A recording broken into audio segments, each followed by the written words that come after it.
오래간만에 서니까 좀 낯설습니다.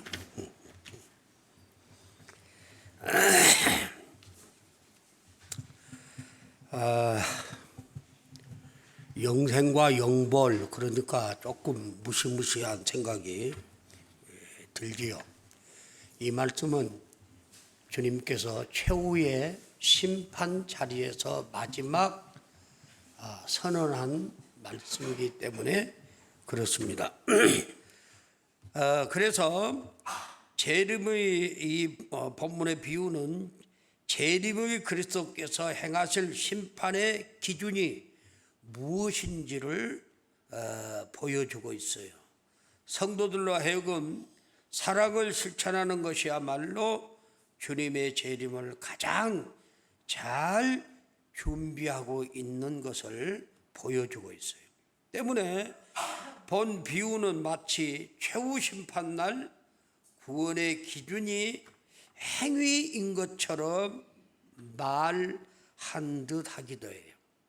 그러나 이 비유는 인간 구원의 조건이 선행이 아니라 구원받은 자는 이웃에 대하여 믿음대로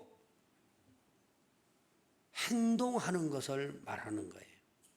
주의 사랑과 계명을 실천할 의무가 있고 또 믿음을 갖고 주를 섬기는 자는 자연스럽게 사랑을 실천하는 자로서 구원받을 것이라는 것을 강조하고 있어요. 진실로 믿는 자들은 이거 행하라 그래서 행하는 것이 아니에요. 자기 생활 속에서 자연스럽게 어려운 이웃들에 대한 주의 사랑을 실천한다는 것입니다. 그래서 종말을 대비하는 성도가 이기적인 기복신앙에 빠지는 위험과 어리석음을 경고한 비유라고도 할 수 있어요. 결국 하나님께서 우리에게 허락하신 앞에 달란트 비유에서도 그래요. 재능과 은사들이란 자기를 위해 쓰는 것이 아니라 성도들의 관심과 도움을 필요로 하는 이웃들을 위해서 사용해야 한다는 것입니다. 결과적으로 하나님께 주신 은사들을, 축복들을 자기 개인의 유익만을 위해서 쓰면 그것은 주님과 아무런 관계가 없는 것이 되는 거예요. 진정 그리스도의 재림을 대비하는 성도의 충성은 이웃에 대한 사랑 실천을 통해서 입증되고 성취되는 것입니다. 그 누구도 하나님의 심판을 피해서 도망칠 수가 없습니다. 하나님께서는 그분의 아들 주 예수 그리스도를 통하여 세상을 심판하신다고 요한복음 5장 22절에서 말씀하고 있잖아요. 간단히 말하면 그날에는 지구상의 모든 종족들과 모든 나라의 백성들이 심판주 되시는 예수 그리스도 앞에 서게 될 것입니다. 그러나 그들의 자리는 영생의 은총의 자리가 아니면 영벌의 저주의 자리가 될 것이라고 46절 오늘 본문에서 말씀하고 있잖아요. 하나님의 기준에 맞지 않게 살았던 자들은 바로 영벌의 저주를 받지만 하나님 기준에 맞게 산 믿음으로 행하며 살았던 의인들은 영생의 복락의 자리에 들어갈 것을 말씀하고 있어요.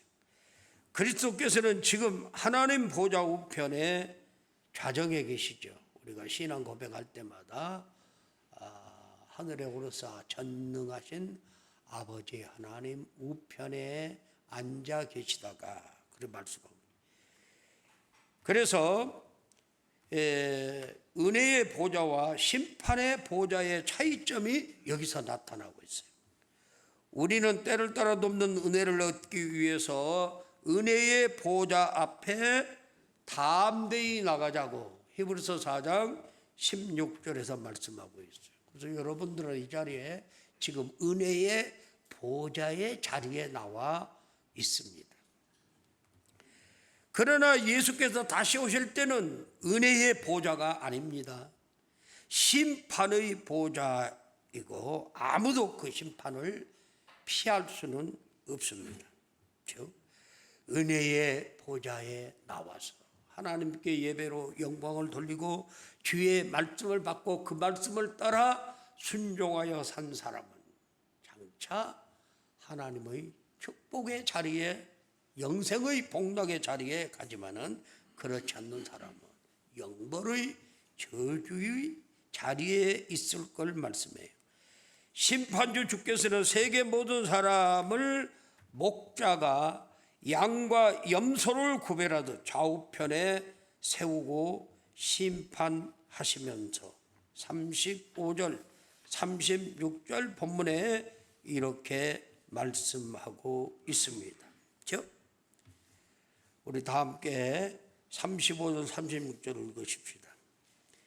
내가 졸일 때에 너희가 먹을 것을 주었고 목마를 때에 마시게 하였고 나그네 되었을 때에 영접하였고 헐벗었을 때에 옷을 입혔고 병들었을 때에 돌보았고 옥에 갇혔을 때에 와서 보았느니라.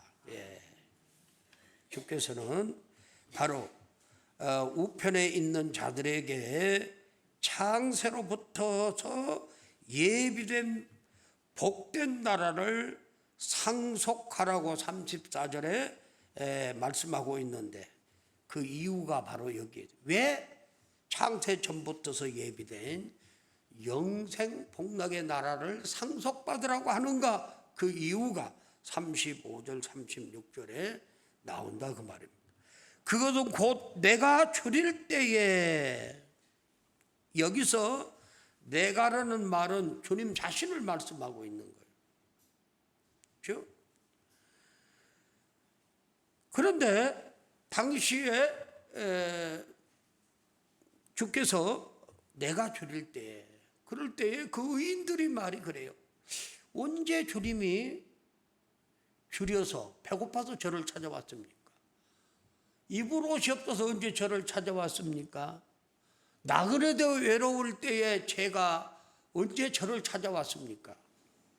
하면서 주님이 하신 말씀에 대해서 반문을 하고 있는 거예요. 여기서 주님께서는 그 사도행전 9장 4절에 보면 사울이라는 청년이 나와서 초대교회를 대대적으로 박해하지 않아요. 잡아다가 죽이고 옥에 가두고 심지어는 돌로 쳐 죽이는 자리에 사울이라는 청년이 버티고 섰고 마침내는 대제사장으로부터서 공문을 받아서 저 담에서 외국의 피신에 있는 성도들을 잡으러 그 성으로 가지 않아요. 그러다가 다메섹에 이르기 전에 강한 빛에 의해서 부활의 주님을 만나요. 그때 뭐라 그래요 주님이? 사울아 사울아 내가 어찌하여 나를 핍박하느냐?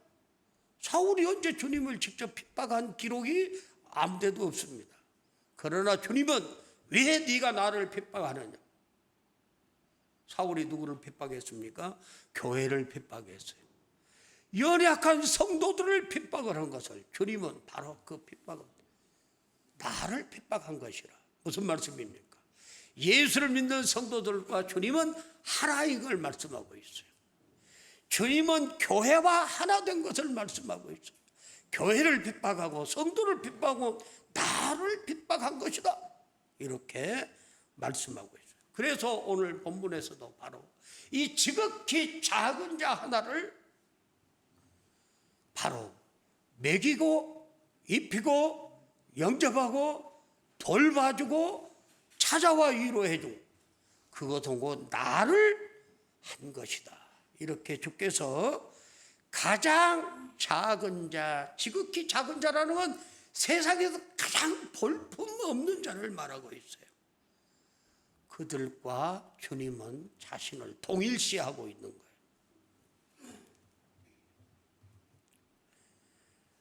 우리 주님께서는 비록 부활 승천하셔서 영광의 상태에 계실지라도 실은 이 땅의 모든 성도와 모든 고통받는 이들과 함께 동행하고 계심을 오늘 사도행전 9장 4절에서도 보여주고 있잖아요.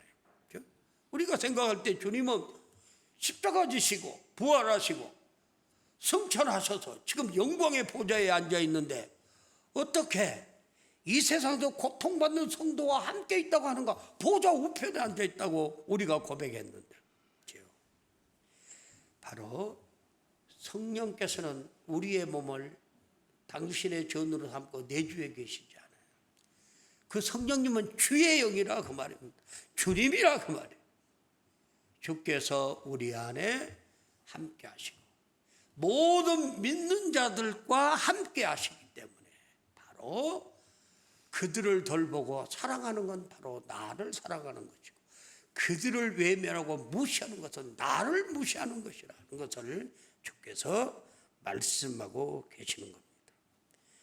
마치 주님께서 아버지와 하나이듯이 모든 성도와 고통받는 사람과 하나로 계신다는 것을 말씀해요. 요한복음 17장 21절에 그렇게 말씀하고 있잖아요. 아버지여, 아버지께서 내 안에 내가 아버지 안에 있는 것 같이 그들도 하나가 되어 우리 안에 있게 하사 세상으로 아버지께서 나를 보내신 것을 믿게 하옵소서. 그러므로 성도님들, 교회의 다른 성도들을 볼 때에 나와 무관한 사람들로 보지 마시고 그들은 모두 그리스도 안에서 살아계신 하나님 아버지를 모시는 하늘의 형제 자매들이라는 걸 기억하시기 바랍니다. 주께서 그러시죠. 마태복음 12장 52절에 보면은 50절에 보면 그랬어요. 그때 막 예수님이 막 미쳤다고 막 사람들이 그렇게 하니까 마리아와 그 형제들이 예수님을 데리러 왔어요. 그때 예수님께서 뭐라 그래요? 누가 내 형제며 모친이냐 내 자매들이냐? 내 아버지 뜻대로 행하는 자들이 내 형제요 자매요 모친이다. 이렇게 분명히 말씀하셨어요. 하늘의 가족을 말하죠. 우리는 혈연만 가족으로 생각하는 우리 주 안에 거하는 사람들은 주 예수를 믿고 하나님을 아버지라 부르는 우리 모두는 바로 한 형제 자매이고 하나님과 주님과 하나 된 자들이라는 걸 말하고 있어요.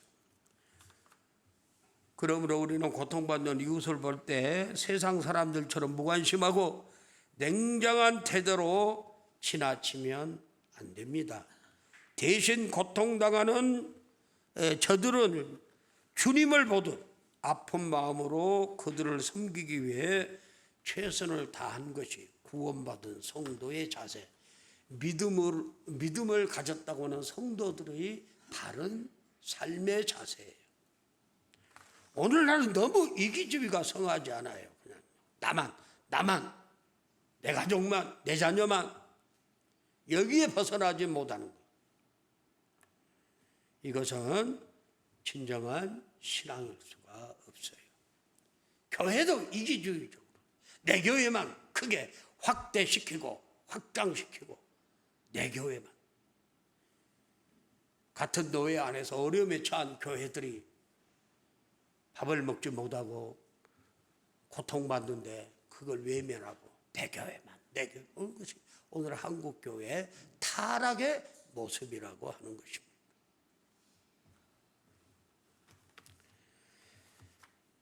바로 오늘 우리는 본문에서 보듯이 바로 우리의 이웃들의 고통은 우리 형제들의 자매들의 고통은 곧 주님의 고통이란 말이에요. 그들의 눈물은 주님이 흘리는 눈물이기 때문에 우리는 깊은 관심과 사랑을 가져야 한다는 것입니다. 가난한 자를 불쌍히 여기는 것은 여호와께 꾸이는 것이니 그 선행을 갚아주시리라 잠언 19장 17절 말씀이에요. 그리고 37절로 39절 말씀은 바로 진정한 사랑은 보상을 바라지 않지만 무한한 보상이 따른다는 것을 우리에게 말씀해줘요. 주님의 칭찬과 함께 하늘나라를 상속한 자들이 주님을 향하여 질문합니다. 34절 35절에서 35절 36절에서 너희가 나에게 먹을 것을 주었고 입을 것을 마실 것을 주었고 영접하였고 막 이렇게 쭉 칭찬을 막 늘어놓습니다. 주님께서. 그때에 이 소리를 듣고 있는 주님의 오른편에 선 의인들이 이런 질문을 해요. 주여, 우리가 어느 때에 그런 일을 하였습니까? 깜짝 놀라는 것이죠. 전혀 기억이 없는데 주님께서는 이 일을 다하면서 칭찬하시고 엄청난 상상할 수 없는 큰 복을 받으라 그러신단 말이에요. 이러한 그들의 질문은 그들이 진정한 사랑의 실천자였음을 증거해 준다고 하겠습니다. 왜냐하면 진정한 사랑은 그 어떠한 보상이나 대가도 기대하지 않고 행한 일이기 때문에 그래요. 또 그 사랑을 실천하고도 이미 잊어버렸기 때문에요. 왜냐하면 지극히 작은 자는 이 세상에서 가장 보잘것없는 자를 말하고 있는 거예요. 사람이 세상에서 명예 있고 권력 있고 돈 있고 이름 있는 사람을 그때 내가 어려울 때 조금 도와줬다, 그 잊어먹겠어요 평생. 내가 그 사람 그때 내가 조금 도와드렸는데 평생 기억하고 있습니다. 그러나 이름 없고 아무 참 불쌍한 처지에 있는 사람을 그때에 배고프다 그래서 내가 한 끼 식사를 사준 적이 있다. 그것을 누가 기억을 하겠는가 그 말이에요. 그 사람이 너무 옷이 헤어져서 내가 입던 옷이지만 내가 그때 벗어준 적이 있다. 그걸 누가 기억을 하겠냐 그 말이에요. 바로 이러한 사람이에요. 그러나 주님은 그 지극히 작은 자가 곧 나다, 이렇게 말씀하시는 거예요. 우리는 이런 믿음을 따라 선행을 행할 때에도 어떤 보상을 기대해서는 안 되죠. 내가 이 정도 했으니까 나에게 이 정도는 돌아오겠지. 이것은 진정한 사랑이 아니고 주님의 사랑이 아니라고 말이에요. 주님은 이 땅에 오셨을 때 낮고 천한 나 같은 죄인을 구원하시고 하늘 영광 보좌를 버리시고 이 땅에 오셨잖아요. 그리고 주님이 이 땅에 오셔서 육신을 입고 계실 때에도 바로 어떤 사람이 먼저 구원의 대상이 되죠. 그가 비로소 천국 복음을 전파할 때 회개하라 천국이 가까웠느니라 할 때에 먼저 구원받은 사람이 누구예요? 세리, 창녀, 그 다음에 장애자들, 병든 자들, 이런 사람들이 먼저 구원을 받았다 그 말입니다. 그들이 주님 앞에 나와서 주님의 사랑으로 구원의 은혜를 힘입었어요. 그것 때문에 오늘 낮고 천한 우리들까지 나까지 구원을 받아 구원의 백성, 하나님의 거룩한 가족의 반열에 서 있다는 것을 기억하고 우리도 이 사랑을, 이 큰 사랑을 힘입고 이 큰 사랑을 받았으므로 나도 주의 마음으로 주의 눈으로 어려운 불쌍한 그들을 바라보고 주님의 사랑의 봉사의 손길로 그들을 위해서 일하는 것이 예수를 믿고 구원받은 성도의 바른 믿음의 삶이라 그 말입니다. 입술로는 주여 주여 하면서 우리가 삶으로는 주님을 인정하지 않는 것, 이것은 구원의 백성이 될 수 없다고 주께서 말씀합니다. 하늘의 상급을 받을 수 있는 그리스도께서 원하시는 사랑을 하려면 우리는 마음속에 그 어떤 보상이나 대가를 바라는 그런 계산적인 마음이 아니라 성령과 진리에서 우러나오는 자연스러움이 있어야 돼요. 그래서 우리 믿는 사람들은 어려운 이웃을 보면 그냥 자연스럽게 그들에게 사랑의 손길을 펼 수 있고 그들을 불쌍히 여기는 마음을 가질 수 있어야 돼요. 아유, 내가 저런 사람 괜히 손댔다가 앞으로 어떻게 내가 책임져 못하겠으나 그래도 저 사람쯤은 도와주면 앞으로 내게 뭔가 좀 돌아올 것이 있어. 이런 것은 주님의 사랑하고 아무 관계없는 것이라고 말해요. 오늘날 이 세상에 그런 사람들 많지 않아요. 자선 사업을 한다고 막 떠들고 계속 그런 사람들도 있어요. 이런 것은 주님과 아무런 관계없습니다. 그런즉 우리는 사랑을 베풀 때 그 어떤 대가나 보상을 바라지 말아야 합니다. 오직 그리스도의 마음으로 자신을 희생하고 그 후에는 그 자체마저도 잊어버리는 것이요. 내가 이 사랑을 행하여 놓고 잊어버린 거예요. 주님, 제가 언제 그런 일을 했습니까? 저는 아무 기억이 없습니다. 이것이 바로 진정한 사랑의 실천자의 모습이라고 말합니다. 그리할 때 소자 하나에게 떠준 냉수 한 그릇도 기억하시는 주님이잖아요. 이 소자 중 하나의 냉수 한 그릇을 떠줘도 결단코 그 상을 잃지 아니할 것이다. 마태복음 10장 42절에 말씀하고 있습니다. 사람의 폐부와 심장까지 감찰하시는 주님이라고 에레미야 17장 10절에 말씀하고 있어요. 주님께서는 우리가 어떤 마음으로 행하는가를 주님은 다 살피고 계신다는 거예요. 우리가 예상치 못한 놀라운 하늘 영생의 상급으로 갚아주시는 상급을 경험하려면 바로 주님의 마음, 주님의 사랑, 주님의 손길로 우리가 봉사하고 섬길 때에 이 복을 받게 된다는 것입니다. 그래서 마태복음 6장 4절에도 내 구제함이 은밀하게 하라. 은밀한 중에 보시는 너희 아버지께 아버지가 갚으시리라. 그렇죠? 나팔을 불면서 구제하지 말라 그랬다. 은밀한 중에 보시는 하나님. 예수님 당시에 바리새인들은 구제한다고 나팔 불고 막 자랑을 하고 그랬을 때 주님께서 이 말씀을 하셨어요. 그리고 41절에 보면 이웃에 대해 무관심한 것도 엄중한 심판의 죄악입니다. 다시 한번 말씀드리면 앞에 주님의 상급을 받은 사람들이 엄청난 일을 하고 그 일로 인해서 하나님께서 보상하신 것이 아니에요. 그렇죠? 지극히 작은 일을 행해놓고 다 잊어버렸어요. 왜? 너무 작은 일이기 때문에. 그러나 주님은 그걸 기억하시고 일일이 열거하시면서 이 큰 영생 복락의 상급을 주신다. 또한 왼편에 선 자들에게는 그래요. 그렇죠? 똑같은 말을 하잖아요. 내가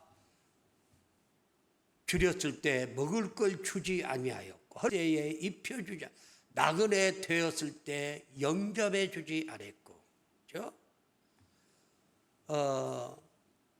병들었을 때에 돌보아 주지 않았고 옥에 갇혔을 때에 찾아와 주지 아니하였고 똑같은 얘기를 해요. 이 말씀에도 보면은 이 사람들이 저주의 영벌을 받는 것도 엄청난 무서운 죄를 짓고 뭐 살인 강도를 저질러서 그들이 벌을 받는 것이 아니에요. 내 주변에 마땅히 해야 될 일, 그 작은 일을 하지 아니함으로, 그렇죠? 엄청난 범죄를 저질러서가 아니라 마땅히 할 일을 하지 아니함으로 결과적으로는 그러한 엄중한 심판받을 죄가 바로 그 죄라는 것을 말씀하고 이웃에 대해 무관심한 것, 이것이 엄중한 심판받을 죄악이라는 걸 말씀하고 있죠. 관심과 무관심의 차이가 영생의 복과 영벌의 저주를 받는다는 것을 알 수가 있습니다. 왼편에 있는 자들에게 이렇게 말씀하죠. 근데 그들도 똑같이 그래요. 이런 말씀을 하시니까 주님, 언제 주님이 저를 찾아왔습니까? 배고파서 저를 언제 찾아왔습니까? 헐벗어 갖고 언제 저를 찾아왔습니까? 똑같은 반문인데 따지듯이 말한 것 같아요. 주님 언제 그랬어요? 예? 언제 저 찾아왔어요? 왼편에 선 사람들은 꼭 이렇게 말하는 주님, 예? 이런 차이예요. 이런 차이. 저주와 축복의 차이가 엄청난 큰 차이가 있을 때 우리가 믿음으로 살면 믿음은 삶으로 행함으로 나타나야 그게 온전한 믿음이지 않아요. 우리가 하나님을 사랑한다. 하나님의 실체가 보입니까? 하나님을 사랑하면 나는 성경이 뭐라 그랬어요? 요한일서에 보이지 않는 하나님을 사랑한다 하고 보이는 사람을 사랑하지 않는 자는 거짓말쟁이다. 그렇게 말씀하고 있잖아요. 하나님은 눈에 안 보이니까 나 사랑해요. 보이는 형제, 사람을 사랑하지 않고. 이런 일들이 오늘 그리스도인들 가운데도 있단 말이에요. 교회 안에도.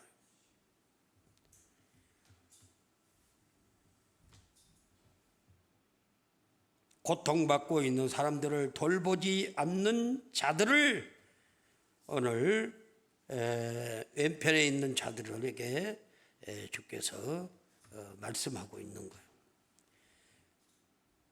주님은 이 왼편 사람들을 향해 저주를 받은 자들이라 영영한 불못에 들어가라 영벌에 처합니다. 엄청난 죄를 저질러서가 아니에요. 마땅히 할 일을 한 것과 하지 않는 차이가 이렇게 나타난다고 하는 것입니다.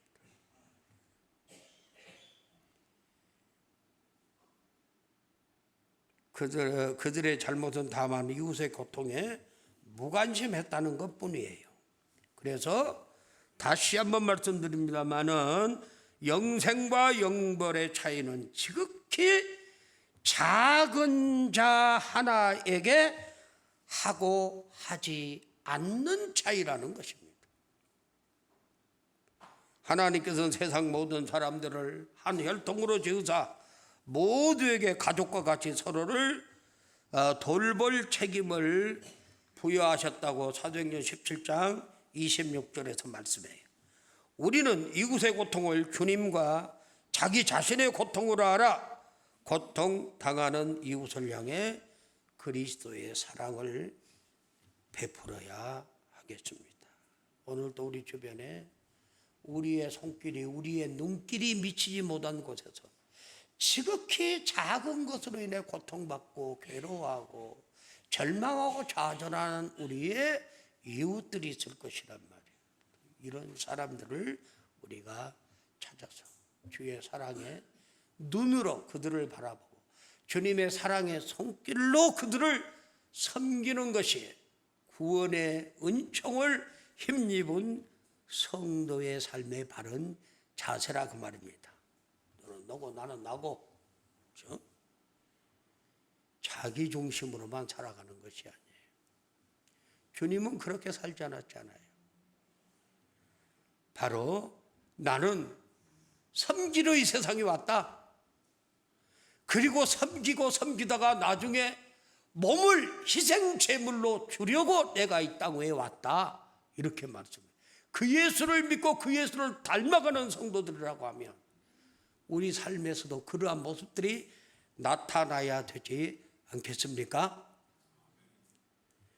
고통당하는 이웃에 대한 무관심이 하나님의 심판받을 무서운 범죄임을 기억하시기 바랍니다. 그래서 46절은 최후 심판에 대한 주님의 판결 선언문이에요. 뭐라 그랬어요? 46절에 그들은 영벌에, 이건 바로 왼편에 선 악한 자들, 이웃에 대한 무관심한 자들, 지극히 작은 자들의 관심을 주지 않는 사람들, 이 사람들은 영벌에, 의인, 자기가 너무 작은 자들이기 때문에 그런 일을 해놓고도 기억도 안 나요. 근데 주님은 그걸 다 기억하시고 말씀해 주세요. 이런 사람은 영생의 복락을 누릴 걸 말씀 선언하고 계십니다. 주님의 판결 근거는 사랑의 실천 유무예요. 사랑. 기독교는 사랑의 종교잖아요.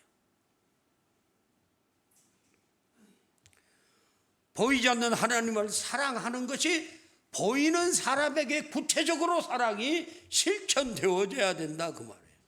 그것이 하나님을 사랑하는, 주님을 사랑하는 성도의 참모습이에요. 가정에서부터서 이 사랑 실천들을 하시기 바랍니다. 신랑이 마음에 안 듭니까? 아내가 마음에 안 듭니까? 자식이 마음에 안 듭니까? 사랑하세요.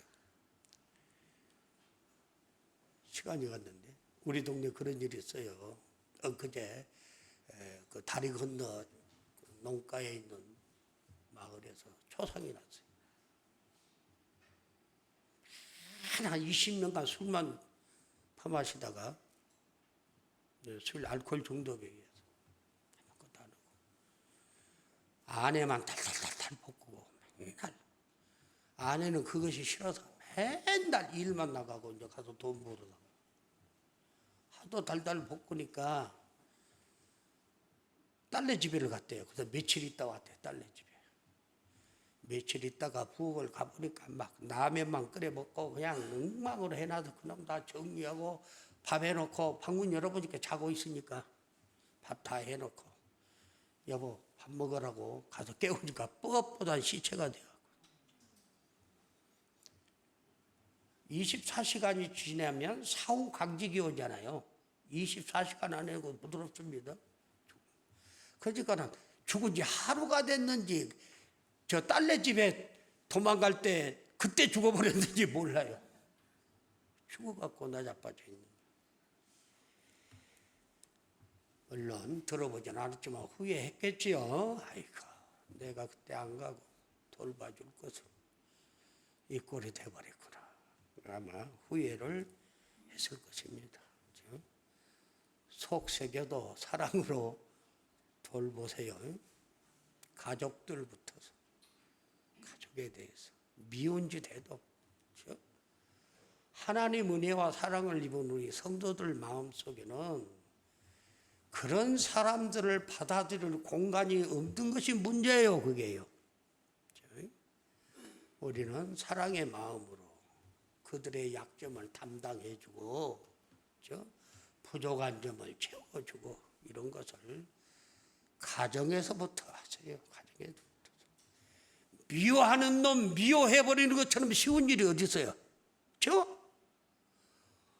나를 한 대 때렸다가 또 쫓아가서 때려버리면 그냥 통쾌하고 그것부터 쉬운 일이 어디냐 말이야. 다 할 수 있는 일이에요. 미워하는 사람을 사랑하기가 힘들고, 그죠?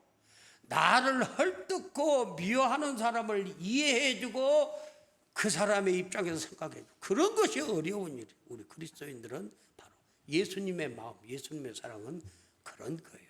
교회 안에서나 교회 밖에서나 우리는 이렇게 대해줄 수 있는 넉넉한 주님의 마음, 주님의 사랑, 이걸 갖고 가까운 사람부터 대하세요. 그렇죠? 좋을 때 좋아하는 거 누구는 못해요? 다 할 수 있는 거죠. 정말로 그냥 속상해하고 화나게 할 때 그를 받아줄 수 있는 여유로운 마음이 주님의 마음이에요. 주님의 마음, 주님의 사랑이고요.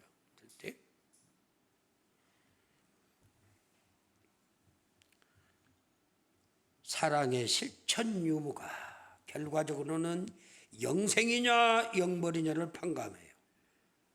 아무리 신학이 훌륭하고 신앙 고백이 완벽하다 할지라도 사랑이 없으면 아무것도 아니라고 고린도전서 13장 사랑장에서 말씀하잖아요. 그러므로 우리는 이웃에 대한 사랑에 풍성한 열매가 있어야 되겠어요. 성령의 9가지 열매에서도 첫째가 사랑이죠. 사랑. 이러한 사랑 안에서 모든 것이 이루어져야 아름다운 성도의 모습이죠. 내 아버지께 복받을 자들이여.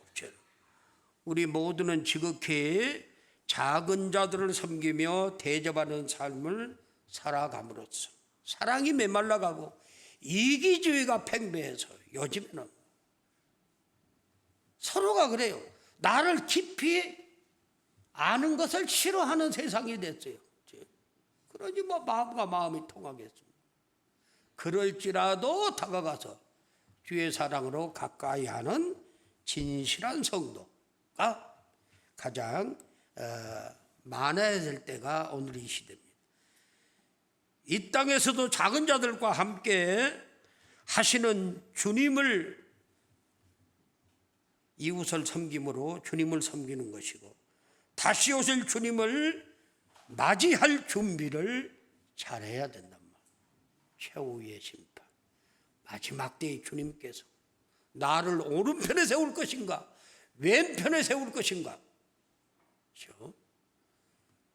우리는 구원의 은혜를 힘입어 하나님 은혜의 보좌 앞에 우리는 늘 나가서 하나님 앞에 예배로 영광을 돌리는 은혜의 보좌에 있는 사람들은 하나님 최후의 심판의 보좌에 나가지 않은 거죠.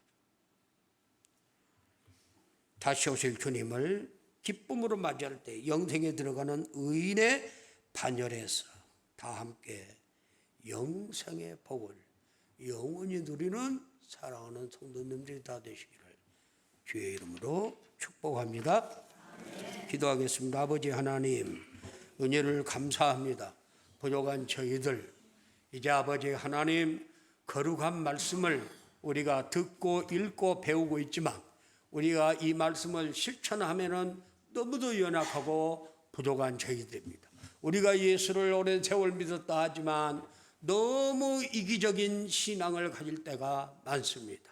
아버지 하나님 주님의 사랑의 마음으로 형제를 바라보는 주님의 사랑의 눈을 갖게 하시고 어려운 이웃들을 돌보며 섬기는 주님 사랑의 손길을 저희들이 갖게 하여 주옵소서. 그리하여 아버지 하나님 주의 아름다운 주의 복음이 이웃들에게 전파되어 죽어가는 생명들이 주께로 돌아오고 연약한 자들이 주님의 사랑을 힘입고 저들도 주님의 사랑의 사도들이 다 되도록 은혜를 베풀어 주옵소서. 예수님의 이름으로 감사하며 간절히 기도옵나이다. 아멘.